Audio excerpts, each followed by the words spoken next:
So give me an example or two of your major failures and you found a way to overcome it. Yeah, like you're absolutely right, and that's something I love to emphasize is the power of failure, and I think it's really just something that's not emphasized enough. It's such a thing that people are fearful of. I mean, naturally, failure, but really, it's such a building block to success. Success is not a straight road, as anyone who's been successful would tell you.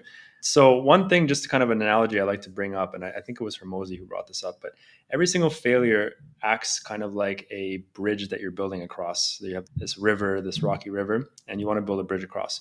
And so each business that you have is like a stone that you place, which eventually, failure after failure after failure, people look at it like the last brick was laid and that was the successful business, and every other business was irrelevant and not necessary. But in reality, each one was that building block that led to the evolution and building of that bridge that got you there. So I had all these multiple businesses that I tried, and I failed one, and then I failed the next, and then the next. But each one I learned something. I learned web design, I learned ads, I learned something. But then finally, I built a marketing agency where I needed all those skill sets, and they just came in perfectly because I had built them and I was knowledgeable in them, and I was able to scale my first company to 30,000 a month from never having seen really any money in any other business. So I could have looked at it like, wow, I should have just done marketing this whole time, but I would have never made that money if it wasn't for everything else that built up these skill sets.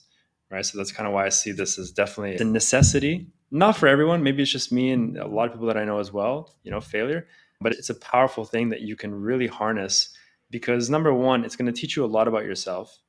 And number two, it's going to build a massive amount of resilience if you allow it to, right? It can tear you down or it can build you up. And you just have to always look at failure as an opportunity to go into the next thing or just grow, right?